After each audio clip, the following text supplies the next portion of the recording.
Hello everyone, good evening to all of you. कैसे हैं आप लोग? आप सभी का स्वागत है आप ही के अपने यूट्यूब चैनल दिव्या चंदानी पर।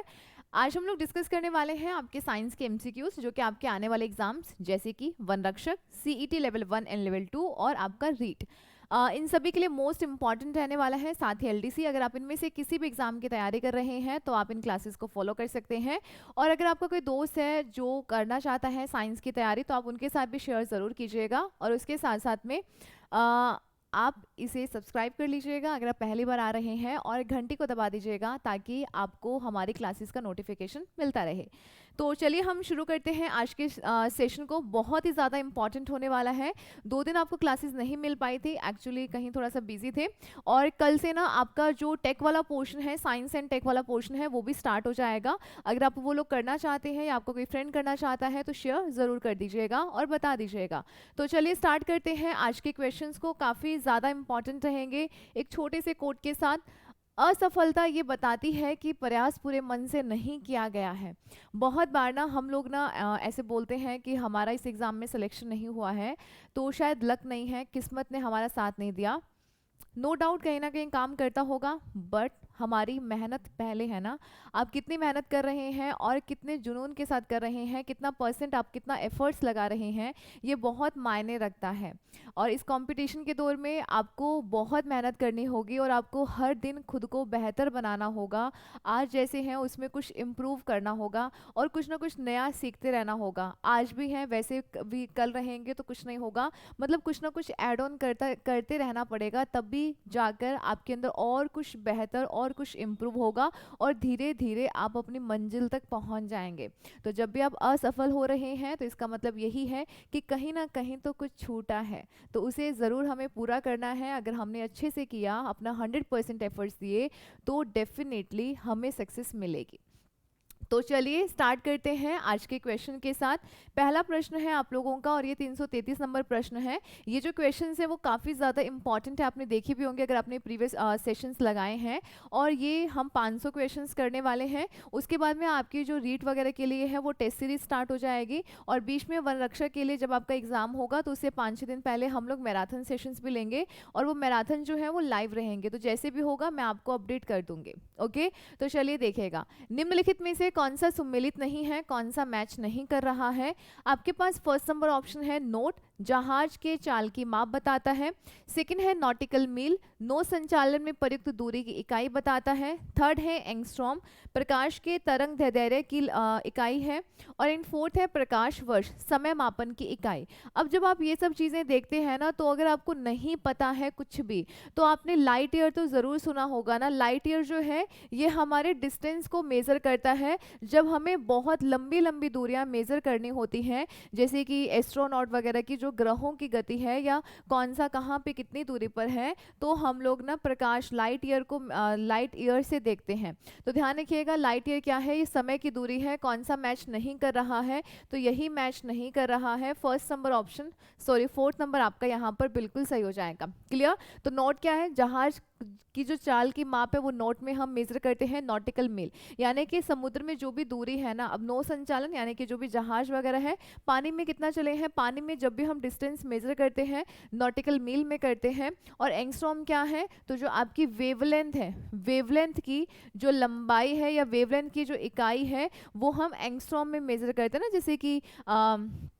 जैसे विजिबल लाइट की जो है वो 3800 से 7800 एंगस्ट्रॉम है, 3900 से 7800 एंगस्ट्रॉम है। हमने देखा ना इसकी वेवलेंथ। तो बस इसी तरीके से नेक्स्ट देखो, कंप्यूटर में उपयोग में लाई जाने वाली आईसी चिप किससे बनी होती है? आईसी चिप बहुत बार आपके एग्जाम में प्रश्न पूछा जाता है। और ये कैसा होता है? सेमी कंडक्टर होता है। कैसा होता है? सेमी कंडक्टर होता है। यानी कि अगर मैं बोलना चाहूँ ये कैसा होता है, तो ये होता है आपका अर्धचालक होता है।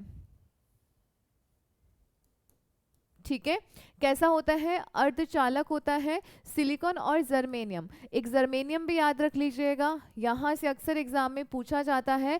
राइट आंसर आपका होगा सी नंबर ऑप्शन, आपका बिल्कुल सही हो जाएगा। नेक्स्ट देखो, ठीक है, ये जैसे कि आपकी जो चिप्स हैं, बहुत जगह पे चिप्स का इस्तेमाल होता है, तो ये जो चिप्स वगैरह बनी होती हैं ये सिलिकॉन या जर्मेनियम, क्योंकि ये दोनों ही क्या है, सेमीकंडक्टर है, अर्धचालक हैं।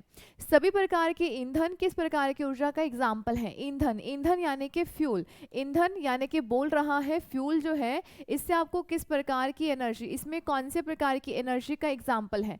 फ्यूल की हम जब भी बात करते हैं, कार्बन है, उसके कंपाउंड है, हाइड्रोकार्बन है, ये सब चीज़ें ही आती हैं। और आपने देखा होगा कि ये क्या है, जस्ट हमारे केमिकल कंपाउंड्स हैं, तो आपको ध्यान रखना है कि इन सब में जो एनर्जी होती है वो कैसी होती है, रासायनिक ऊर्जा होती है। कैसी होती है? रासायनिक ऊर्जा होती है। आपका राइट नंबर आंसर हो जाएगा ऑप्शन नंबर 3। आई थिंक यहाँ पे इतना ज़्यादा बताने की ज़रूरत नहीं है, बहुत ही सिंपल सा है। नेक्स्ट, निम्नलिखित में से कौन सा विकल्प मिश्रण है? निम्नलिखित में से कौन सा विकल्प यहाँ पे मिक्सचर का एग्जाम्पल है? मिक्सचर, जब दो या दो से चीजें अधिक हम मिलाते हैं, और वो भी कैसे, रैंडम, कोई फिक्स रेशो नहीं है, कोई निश्चित अनुपात नहीं है, दो तीन चीजें लिए मिला दिया बस, और वो आपका बन जाता है मिश्रण। जैसे कि मैंने पानी में चीनी को घोल दिया, पानी में मैंने नमक को घोला, एयर, एयर में भी क्या है, बहुत सारी गैसेज हैं, मतलब कि धूल मिट्टी के कण भी हैं, तो वो भी कैसा है, मिश्रण है। रुधिर यानी कि ब्लड, वो भी कैसा है, मिश्रण है। मिल्क, वो भी कैसा है, मिश्रण है। तो ये सारे क्या है, मिक्सचर के एग्जाम्पल हैं। जब आप यहाँ पर देखेंगे पानी, पीतल, लोहा, नमक, अब जब आप यहाँ पे चलेंगे ना, दो चीजें होती हैं, एक तो है कंपाउंड, कंपाउंड यानी कि आप इसको कहते हैं यौगिक। तो जब भी हम ना यौगिक की बात करते हैं, तो यौगिक जिन भी केमिकल कॉम्पोजिशन हम इसमें इस्तेमाल करते हैं, उनका जो रेशो रहेगा, यानी कि जो अनुपात है, वो हमेशा फिक्स होता है। रेशो कैसा होगा, फिक्स होगा, यानी कि अगर आप इतनी इतनी मात्रा लोगे ना, तभी वो चीज़ बनेगी। फॉर एग्जाम्पल पानी, पानी की अगर मैं बात करूं, ये किससे मिलकर बना है, हाइड्रोजन और ऑक्सीजन, है ना। तो आपको ध्यान रखना है, अगर मैंने यहाँ पे हाइड्रोजन 2 लिए और ऑक्सीजन अगर मैंने 1 लिया है, तभी आपका पानी बनेगा। यानी कि इसमें रेशो होना चाहिए 2:1 का। अगर मैंने यहाँ पर रेशो में गड़बड़ कर दी ना, मैंने 3:1 ले लिया या मैंने कुछ और ले लिया, तो यहाँ पर फिर पानी नहीं बनेगा, कुछ और बन जाएगा। क्लियर? परंतु जब मैंने बोला कि पानी में मैंने चीनी घोली, तो क्या बनेगा, मीठा पानी। अगर मैंने कम चीनी घोली तो कम मीठा, ज़्यादा घोली तो ज़्यादा मीठा, बट पानी मीठा ही होगा, कुछ नया नहीं बनेगा, कुछ एकदम से अलग नहीं हो जाएगा। तो वो मिश्रण था, और ये कैसा है, कंपाउंड, जहाँ पर फिक्स रेशो हो। क्लियर? देखो, पानी की बात करते हैं, तो पानी में यहाँ पर क्या रहेगा, H2O। लोहा की बात करते हैं, आयरन। नमक की बात करते हैं, इसके अंदर होता है NaCl, सोडियम क्लोराइड। परंतु जब हम लोग ब्रास की बात करते हैं, तो ब्रास में क्या होता है, कॉपर एंड जिंक होता है। ये दोनों मिलकर ही क्या बनाते हैं, पीतल बनाते हैं। तो आपने इसको पिताजी करके याद किया होगा। तो राइट आंसर आपका होगा सेकेंड नंबर ऑप्शन, यहाँ पर बिल्कुल सही हो जाएगा। क्लियर? नेक्स्ट देखो, अब हालांकि इनमें कुछ कॉम्पोजिशन होता है, रेशो होता है कॉपर एंड जिंक का, बट ऐसा नहीं है कि अगर हमने थोड़ा बहुत रेशो ऊपर नीचे किया ना, तो कॉपर नहीं बनेगा, कुछ और बन जाएगा, ऐसा नहीं है। क्लियर? 70-30 का रेशो होता है। अगर आपने 75-25 मिलाया, तब भी आपका ब्रास ही बनेगा, ऐसा नहीं है कि सिल्वर बन जाएगा, ऐसा नहीं होगा। इसी वजह से ये मिश्रण है। नेक्स्ट देखो, इनमें से कौन सामान्यतः पर ठोस अवस्था में रहता है, chlorine, bromine, iodine and fluorine. तो बाकी आप जब यहाँ पे सब देख रहे हैं, तो ये सब क्या है, हमारी नॉन मेटल है। क्या है, हमारी नॉन मेटल, यानी कि ये सब हमारी अधातु हैं। और अधातु में ध्यान रखिएगा, जितने भी अधातु यानी कि नॉन मेटल्स होती हैं, वो सारी ब्रिटल होंगी, एक तो भंगुर होती हैं, मतलब जल्दी से ब्रेक हो जाएंगी, और साथ में ना डल होती हैं, मतलब शाइन नहीं करती हैं, जबकि मेटल्स शाइन करती हैं, आसानी से नहीं टूटती हैं और काफ़ी स्ट्रॉन्ग होती हैं, जबकि नॉन मेटल्स स्ट्रॉन्ग या हार्ड नहीं होती हैं। तो जनरली हमारी जो गैसेस हैं वो नॉन मेटल का पार्ट है, परंतु इसमें आपको बताना है कौन सा नॉर्मल टेम्परेचर पे ठोस अवस्था में रहता है। आंसर होगा आयोडीन। आयोडीन नॉर्मल टेम्परेचर पे सॉलिड स्टेट में होता है। क्लोरीन और फ्लोरीन जो है ये गैसेस स्टेट में होती हैं, और ये अकेली हमारी ऐसी नॉन मेटल है जो लिक्विड स्टेट में होती है। जो कैसी होती है? लिक्विड स्टेट में होती है। बहुत बार एग्जाम में प्रश्न पूछा जाता है इनमें से कौन सी अधातु है जो लिक्विड स्टेट में होती है, यानी कि तरल अवस्था में होती है। आपका राइट आंसर होगा तब ब्रोमीन, बट यहाँ पर हमसे सॉलिड स्टेट का पूछा है, then your answer is iodine. Okay, ये रहा आपका आयोडीन। नेक्स्ट देखो, जॉन्डिस। जॉन्डिस में क्या दुष्प्रभावित होता है, यानी कि अगर हमें कोई भी डिजीज होती है तो हमारा कोई ना कोई ऑर्गन अफेक्ट होता है, उससे प्रभावित होता है। तो आपको बताना है कि जॉन्डिस में क्या होता है। अग्नाशय यानी कि पेनक्रियाज, स्टमक, लीवर या स्मॉल इंटेस्टाइन। तो राइट आंसर आपका होगा लीवर। लीवर जो है ना आपके शरीर का बहुत बहुत ज़्यादा इम्पॉर्टेंट ऑर्गन है। आपकी बॉडी में यूरिया, अमोनिया इन सब को बनाने का काम लीवर करता है। आपकी बॉडी में कोलेस्ट्रॉल बनाने का काम भी लीवर करता है। आपकी बॉडी में विटामिन्स को स्टोर करने का काम लीवर करता है। आपकी बॉडी में जो रिजर्व एनर्जी है ग्लाइकोजन की फॉर्म में वो स्टोर करने का काम भी लीवर करता है। जितने भी टॉक्सिक एलिमेंट अगर आपकी बॉडी में है तो उनको रिमूव करने का काम भी लीवर करता है। तो लीवर बहुत सारे काम करता है। कुछ ऐसे प्रोटीन जैसे हिपेरिन है, फाइब्रिनोजन है, इनको बनाने का काम करता है, जिनका बहुत इंपॉर्टेंट रोल है। तो इसी से क्या होता है कि ये हमारी जो डेड आरबीसीज होती हैं, जो आरबीसी नष्ट हो जाती हैं, उनको भी आगे साफ करने का, कोई मर तो गया है बट उसको भी तो हटाना पड़ेगा ना, तो उसको हटाने का काम कौन करता है? लीवर करता है। अगर लीवर सही से काम नहीं करेगा तो आरबीसी डेड होने के बाद ना एक पदार्थ छोड़ती है जिसका नाम है बिलिरुबिन। जिसका नाम क्या है? बिलिरुबिन है। और ये एक येलो कलर का पदार्थ होता है। कौन से कलर का है?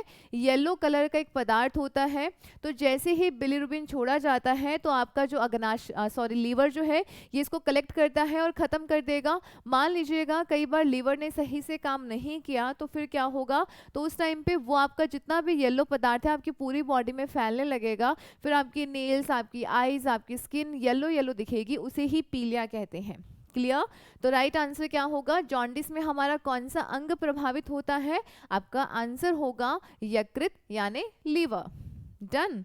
नेक्स्ट देखो, सेशन अगर अच्छा लगता है, आपको समझाया हुआ अच्छा लग रहा है, याद हो रहा है, कॉन्सेप्ट्स क्लियर हो रहे हैं, देन आप अपना मुझे फीडबैक ज़रूर शेयर करें कमेंट में, और साथ में चैनल को इस सेशन को लाइक कर दीजिएगा। लाइक भी कर रहे हैं तो अपने दोस्तों के साथ इसको शेयर भी कर दीजिएगा। चलिए, निम्नलिखित दवा में से कौन सी एंटीपायरेटिक है? एंटीपायरेटिक इंसुलिन, अल्कोहल, स्ट्रेप्टोमाइसिन या फिर पैरासीटामोल। तो ध्यान रखिएगा, एंटीपायरेटिक वो मेडिसिन होती हैं जिनको आप फीवर में इस्तेमाल करते हैं, जो फीवर को दूर करेंगी, फीवर में इस्तेमाल की जाती हैं। फीवर अगर किसी को होता है तो उसमें इस्तेमाल की जाती हैं कौन सी? एंटीपायरेटिक। तो आप जानते हैं पैरासीटामोल। ठीक है, राइट आंसर आपका होगा डी। और ये क्या है? आपकी एंटी क्या है? बायोटिक। क्लियर? नेक्स्ट देखो, विश्व का पहला सफल इलेक्ट्रॉनिक कंप्यूटर कौन सा है? परम, क्राइवन, पास्कलिन या एनियाक। तो ध्यान रखिएगा, राइट आंसर आपका हो जाएगा पहला सफल इलेक्ट्रॉनिक कंप्यूटर जो है वो है ENIAC. D number option correct हो जाएगा, electronic numerical integrator and computer. Clear? Next देखो, नेक्स्ट आपके पास प्रश्न है, कोरोना ग्राफ का प्रयोग निम्नलिखित में से हम किसके लिए करते हैं?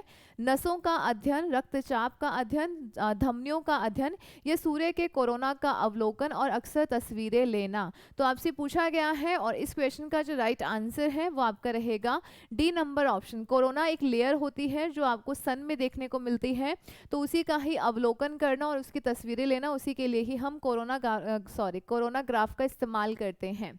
नेक्स्ट, कौन सा युग्म सुमेलित नहीं है? आपके पास ऑप्शंस है और कमी से होने वाले डिजीज है। मोस्ट इंपॉर्टेंट है, आपकी बॉडी में ये न्यूट्रिशन का ही पार्ट है। विटामिन्स आपकी बॉडी में आपको एनर्जी तो नहीं देंगे, परंतु अगर इनकी कमी हो जाती है तो हमारे शरीर में बहुत सारी डिजीज हो जाती हैं और हमारा जो मेटाबॉलिक सिस्टम है वो खराब हो जाएगा। तो इसी वजह से विटामिन हमारी बॉडी के लिए बहुत ज़्यादा ज़रूरी है। अगर विटामिन की कमी हो रही है तो कहीं ना कहीं कोई ना कोई डेफिशिएंसी से रिलेटेड डिजीज हो जाएगी।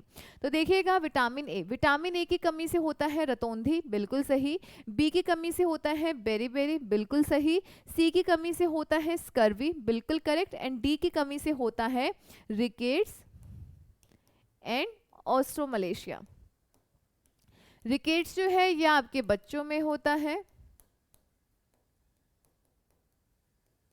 ठीक है, और जो ऑस्टियोमलेशिया है ये बड़ों में होता है। दोनों ही हड्डियों से संबंधित बीमारियां हैं। विटामिन डी जो है ये आपकी हड्डियों को स्ट्रांग रखता है और भी बहुत सारे काम करता है आपकी बॉडी में। अगर विटामिन डी की कमी हो जाती है तो आपकी बॉडी में कैल्शियम अच्छे से एब्जॉर्ब नहीं होगा। अगर कैल्शियम अच्छे से एब्जॉर्ब नहीं होगा तो आपकी हड्डियां वगैरह जो है वो मजबूत नहीं रहेंगी। क्लियर? तो यहाँ पर जो नपुंसकता है या इम्पोर्टेंसी है ये होता है विटामिन ई की कमी से, विटामिन ई की कमी से, क्योंकि विटामिन ई जो है ये रिप्रोडक्शन में बहुत हेल्प करता है। इम्पोर्टेंसी का मतलब ये भी होता है कि स्टरलिटी की प्रॉब्लम हो जाना। अगर मेल की बात करते हैं तो उसमें स्पर्म का नहीं बनना, अगर फीमेल की बात करते हैं कि उसको स्टरलिटी की प्रॉब्लम है यानी कि ओवम नहीं बन रहा है। क्लियर? नेक्स्ट देखो, प्रत्यास्थ ऊतक जो हड्डियों को एक साथ जोड़े पकड़े रहते हैं उन्हें हम क्या कहते हैं? स्नायु, तंतुमय ऊतक, फाइब्रिन या मांसपेशियां ऊतक। तो ध्यान रखिएगा, मैंने आपको यहाँ पे 2 टिश्यूज बताए थे जो जोड़ने का काम करते हैं। तो इसमें मैंने एक आपको बताया था लिगामेंट और एक मैंने आपको बताया था टेंडन। क्लियर? आपको मैंने एक सिंपल सी बात बताई थी, आपको सिर्फ एक नाम याद करना था जो मैंने आपको बताया था, बबली। बहुत सिंपल सा नाम था। बोन टू बोन जोड़ने का काम कौन करेगा? लिगामेंट। क्लियर? तो ध्यान रखिएगा, हड्डी को हड्डी से जोड़ना है तो कौन जोड़ता है? लिगामेंट। क्या बोला है? ऊतक जो हड्डियों को एक साथ पकड़े रहते हैं उन्हें हम क्या बोलते हैं? स्नायु ऊतक कहते हैं, या फिर हम उन्हें क्या बोलते हैं? लिगामेंट कहते हैं। अगर एक तो है जो बोन को बोन से जोड़ेगा और दूसरा होता है bone to muscle, bone to muscle. Clear? यानी कि हड्डी को मांसपेशी से जोड़ने का काम किसका होता है? टेंडन या कंडरा इसे हम लोग कहते हैं। क्लियर? नेक्स्ट देखो, परावर्तन के नियम लागू होते हैं, यानी कि जो रिफ्लेक्शन है, रिफ्लेक्शन क्या होता है? केवल समतल दर्पण पे अप्लाई होगा, केवल अवतल दर्पण पे, केवल उत्तल दर्पण पे, या फिर सभी पे। परावर्तन यानी कि रिफ्लेक्शन, रिफ्लेक्शन वो चीज है जिसकी वजह से आप देख पाते हैं, रिफ्लेक्शन वो है जिसकी वजह से हमें पता चलता है कौन सा सरफेस खुरदरा है या कौन सा चिकना है।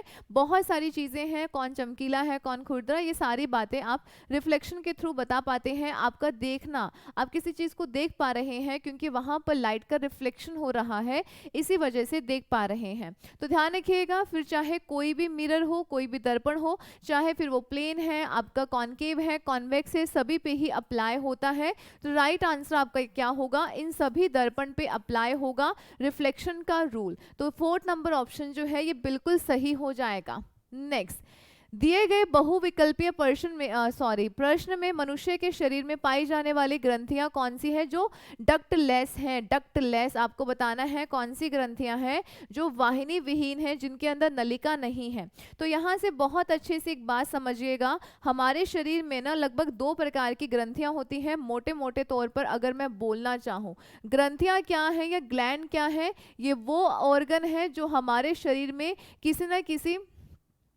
या तो हार्मोन को स्रावित करते हैं,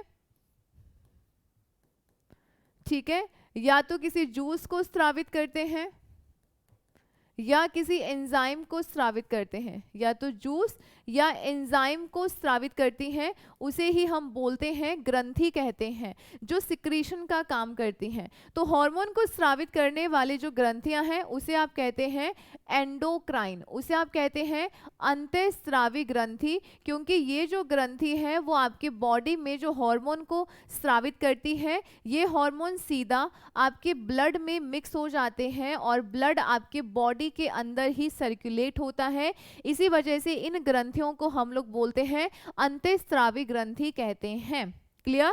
आपके बॉडी का बैलेंस करना, आपके बॉडी का विकास करना, मेंटली फिजिकली दोनों तरीके से स्ट्रॉन्ग करना, डेवलपमेंट करना, कौन सी चीज़ कहाँ पे बैलेंस है, आपको कैसे करना है, वो सारी चीज़ें आपके बॉडी में हॉर्मोन्स का काम है। क्लियर?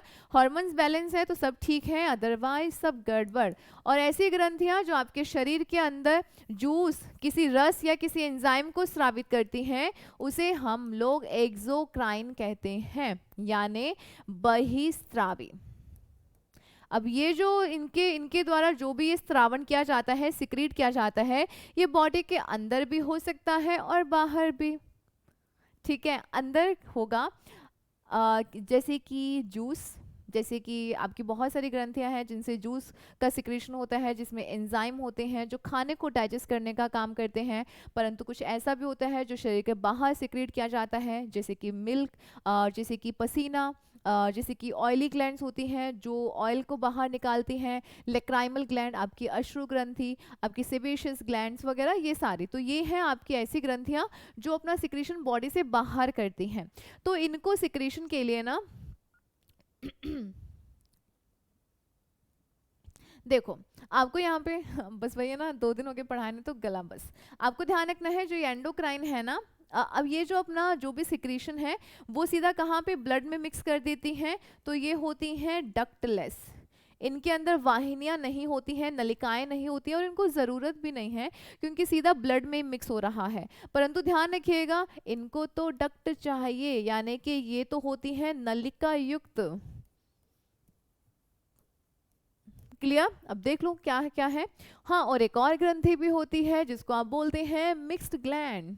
ये होती है आपकी मिश्रित ग्रंथि जो दोनों ही काम करे, एंडो का भी काम करे और एक्सो का भी काम करे, और इसका नाम है पेनक्रियास। वैसे तो ओवम और वृषण जो है, यानी कि जो अंडाशय और वृषण यानी कि टेस्टिस जो है, वो भी इसी कैटेगरी में आते हैं। ठीक है, देखो इनमें से दिए गए प्रश्न में से कौन सी ग्रंथि है जो शरीर में पाई जाने वाली है और डक्टलेस है, यानी कि आपको बताना है जिसके अंदर नलिका नहीं है। अब नलिका नहीं है तो यानी कि एंडोक्राइन है, यानी कि अंतःस्रावी है, उसे हार्मोन निकलना चाहिए। तो राइट आंसर आपका होगा पीनियल ग्लैंड। पीनियल ग्लैंड जो है इसे 2 हार्मोन स्रावित होते हैं। कौन कौन से? तो ध्यान रखिएगा, मेलेटोनिन। ठीक है, कौन सा? मेलेटोनिन और सेरोटोनिन। क्लियर? तो ये बाकी जो है जैसे कि लीवर है, किडनी है, पसीने वाली ग्रंथियां हैं। अब किडनी में तो क्या होती है, एड्रिनल ग्लैंड होती है, तो इसी वजह से यहाँ पे ये तो होगा नहीं। लीवर जो है, लीवर भी ग्लैंड है बट वो एक्सोक्राइन है, बहिस्रावी ग्रंथि है। जूस निकलता है जिसको आप बाइल जूस कहते हैं, पितरस कहते हैं, और पसीने वाली ग्रंथि से पसीना निकलता है और पसीना शरीर के बाहर निकलता है, तो कैसी है? बहिस्रावी ग्रंथि है। नेक्स्ट, हमारे तंत्र में अधिकतम एटीपी अणुओं को उत्पन्न करने वाला पद कौन सा है? ग्लूकोज का अपघटन, क्रेब्स चक्र, जल अपघटन, या फिर अंतिम श्वसन श्रृंखला। तो ध्यान रखिएगा, यहाँ पर पहले तो होता है ग्लाइकोलाइसिस होता है जिसमें ग्लूकोज जो है वो ब्रेक डाउन होता है, परंतु जो बाद वाला जो प्रोसीजर होता है क्रेब्स साइकिल, इसी के अंदर ही सबसे ज्यादा एटीपी एनर्जी बनती है। अब एटीपी एनर्जी क्या होती है? जब आपके ग्लूकोज का ऑक्सीडेशन होता है, ग्लूकोज का ऑक्सीकरण होता है, उसी से ही आपको एनर्जी मिलती है। यानी कि आप जो सांस लेते हैं, जो आपको ऑक्सीजन चाहिए वो आपकी बॉडी में जब जाती है और आपकी बॉडी में जहां पर ग्लूकोज होता है तो वो उसका ऑक्सीकरण करेगी और उससे आपको ऊर्जा मिलती है। इसी वजह से तो हम कहते हैं कि आपके लिए ऑक्सीजन बहुत ज़्यादा ही ज़रूरी है। जीवों में आनुवांशिक लक्षण जो है वो संतान में ले जाए जाते हैं। ऑब्वियसली आपने देखा होगा हमारी बहुत सारी जो कैरेक्टरिस्टिक्स हैं हमारे माता पिता से मिलती हैं।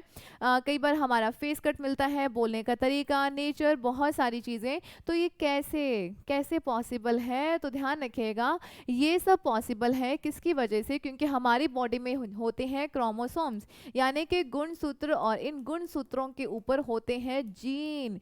क्या होते हैं? जीन होते हैं। तो जैसे ही ओवम और स्पर्म मिलते हैं, जब फर्टिलाइजेशन होता है तो उनमें जो जीन होते हैं, क्रोमोसोम्स होते हैं, उसी में ही हमारे जीन होते हैं और उसी से ही आपके जो लक्षण हैं वो आपके पेरेंट्स से मिलते हैं। तो किसके द्वारा ले जाए जाएंगे? जीन के द्वारा लेकर जाए जाएंगे। और जेनेटिक मटेरियल का पूछे तो डीएनए आपकी बॉडी का जेनेटिक मटेरियल है, आनुवांशिक पदार्थ है। नेक्स्ट है, प्रत्यावर्ती धारा किसके लिए उपयुक्त नहीं है? इलेक्ट्रिक मोटर चलाने के लिए, स्टोरेज बैटरी को चार्ज करने के लिए, विद्युत शक्ति संचालन हेतु, या इलेक्ट्रिक टोस्टर को गर्म करने हेतु। प्रत्यावर्ती धारा यानी कि एसी। हमारे घरों में जो करंट आती है ना वो एसी ही है।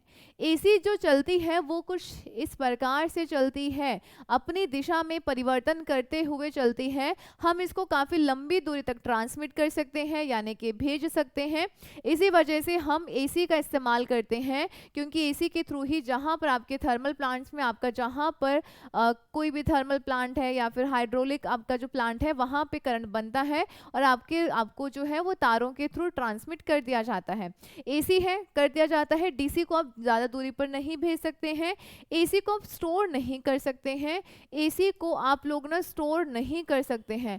आप लोग सोचें कि बना बना के हम स्टोर कर लें बैटरीज के अंदर, नहीं कर पाओगे ऐसा। इसके लिए तो बहुत सारी बैटरी चाहिए होंगे ना, नहीं कर सकते हैं। तो ध्यान रखिएगा, इलेक्ट्रिक मोटर चलाने के लिए चाहिए, विद्युत शक्ति का संचालन चाहिए, इलेक्ट्रिक टोस्टर को गर्म करने के लिए चाहिए, स्टोरेज बैटरी को चार्ज करने हेतु नहीं, क्योंकि हम एक तरीके से जब उसको चार्ज करेंगे तो यानी कि हम उसको स्टोर कर रहे हैं, तो उसके लिए हमें चाहिए डीसी। क्या चाहिए? डीसी चाहिए, यानी कि डायरेक्ट करंट चाहिए। ठीक है, अब आपको ध्यान रखना है जो आपके फ़ोन होते हैं ना उनको भी क्या चाहिए? डीसी ही चाहिए, क्योंकि जहाँ जहाँ पे स्टोरेज की बात आ जाएगी, क्योंकि आप सिर्फ डीसी को स्टोर कर सकते हैं, एसी को स्टोर नहीं कर सकते हैं। क्लियर? नेक्स्ट देखो, यकृत और मांसपेशियों में ऊर्जा जमा होती है, बिल्कुल जमा होती है, और वो किस रूप में होती है? तो वो होती है ग्लाइकोजन के रूप में। हालांकि जब आपका फूड सबसे ब्रेकडाउन हो जाता है तो सिंपल स्टेट में आ जाता है, जिसका नाम है ग्लूकोज, और जब आपकी बॉडी में ग्लूकोज एक्सेस में होता है तो यही बदल जाता है ग्लाइकोजन में। कौन बदलता है? इंसुलिन। कौन बदलता है? इंसुलिन बदलता है। क्लियर? तो किस फॉर्म में रहेगा? ग्लाइकोजन के रूप में होता है। कार्बोहाइड्रेट का ही फॉर्म है ये glycogen.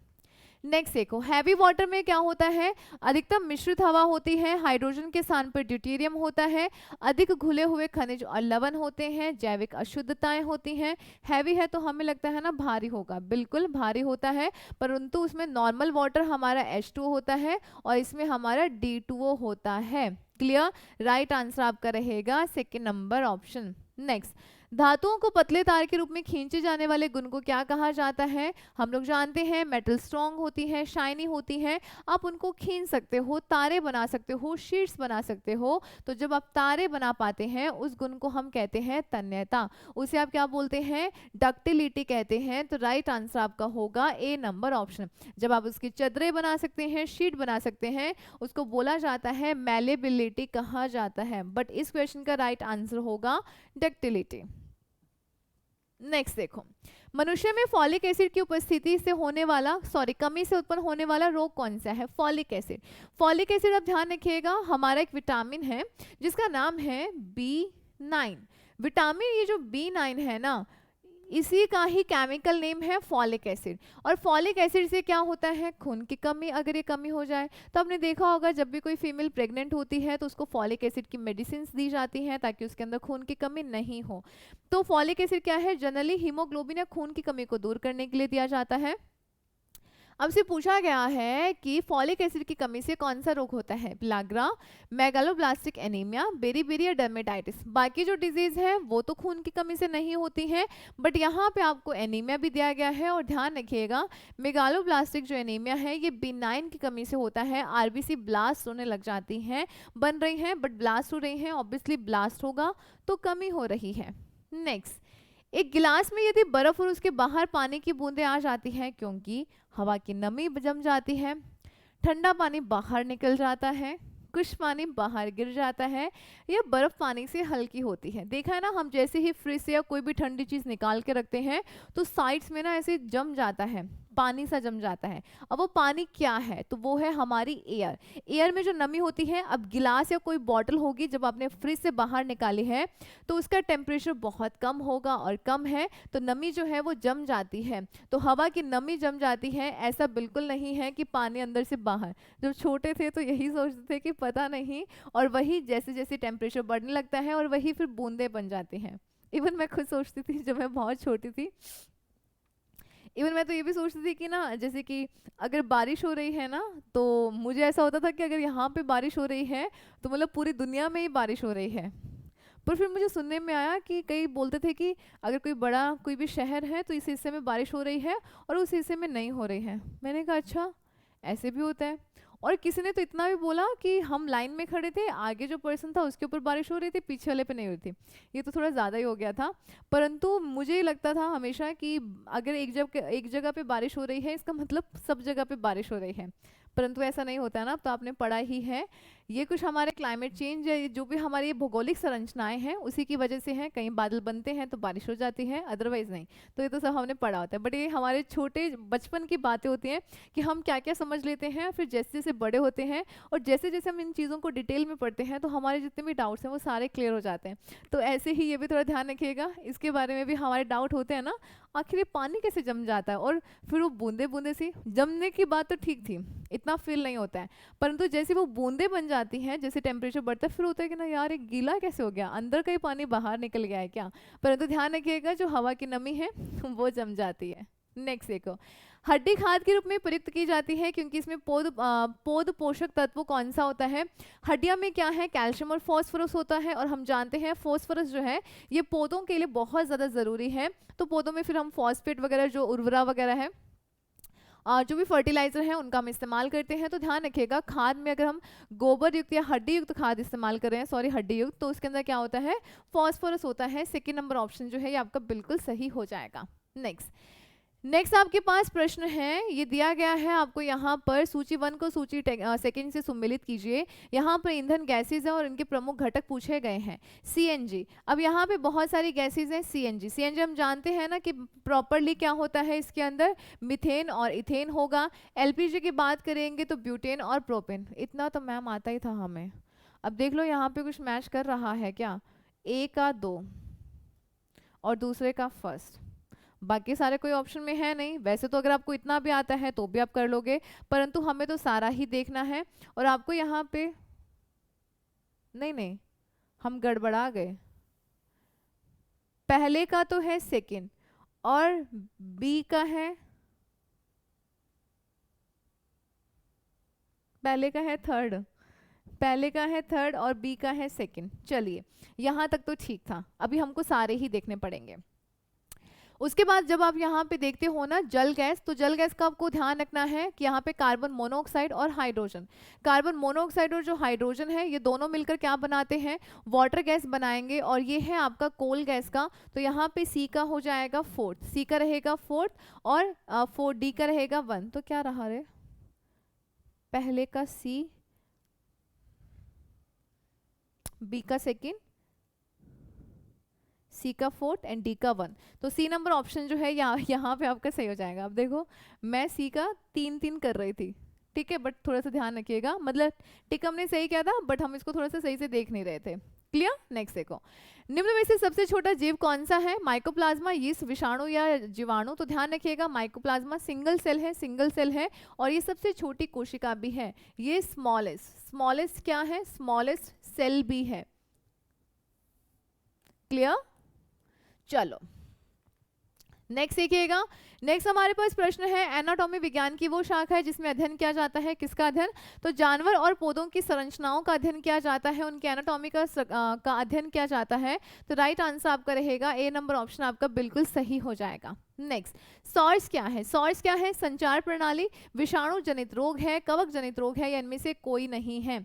Severe acute respiratory syndrome, तो ये हमारा जीवाणु जनित रोग है जिसमें खांसी होना, कफ होना, बेचैनी, फीवर वगैरह ये सारी चीजें इंक्लूड हैं। कोरोना वायरस देखा है तो वो सॉर्स की ही फैमिली का है। क्लियर। नेक्स्ट देखो, विटामिन क्या होते हैं, तो विटामिन क्या है, विटामिन में होते हैं कार्बनिक, तो आप बोल सकते हैं ये हमारे ऑर्गेनिक कंपाउंड होते हैं। ये हमारे क्या है, ऑर्गेनिक कंपाउंड होते हैं, ये मैंने आपको करवाया भी था। और कैसे होते हैं, माइक्रोन्यूट्रिएंट, ठीक है, कैसे होते हैं, माइक्रोन्यूट्रिएंट होते हैं, सूक्ष्म पोषक तत्व होते हैं, क्योंकि आपको बहुत मिलीग्राम में ही चाहिए होते हैं, ज्यादा मात्रा में आपको ये नहीं चाहिए। नेक्स्ट देखो, मनुष्य के लिए मानक ध्वनि स्तर कितना है, 60 डेसिबल, 180 या 120। स्टैंडर्ड कितना है ये आपको बताना है तो ध्यान रखिएगा 80 से ऊपर जाओगे तो काम से चले जाओगे, 60 है, ठीक है, स्टैंडर्ड इतना है। 80 हाईएस्ट होता है, उसके ऊपर से आपके कान जो है वो खराब होने लग जाएंगे, तो स्टैंडर्ड 60 रहेगा। तो आज की डेट में हम लोग इतने ही क्वेश्चंस करने वाले हैं, बाकी के हम लोग करेंगे नेक्स्ट सेशन में। आई होप आपको ये क्वेश्चंस अच्छे लगे हों, यहाँ तक पहुँच गए हैं तो ऑब्वियसली अच्छे लगे होंगे। अपना फीडबैक ज़रूर शेयर कीजिएगा, दोस्तों के साथ शेयर करें। और अगर आपको इसकी PDF चाहिए तो आपको मेरे टेलीग्राम चैनल को ज्वाइन करना होगा, जो कि है दिव्या चंदानी मैम के नाम से। अगर आप उसे ज्वाइन कर लेते हैं तो आपको वहाँ पर इन क्लासेस की PDF अवेलेबल हो जाएगी। तो मिलते हैं नेक्स्ट सेशन में, कल से आपका टेक वाला पोर्शन स्टार्ट हो जाएगा। Okay, take care, bye bye.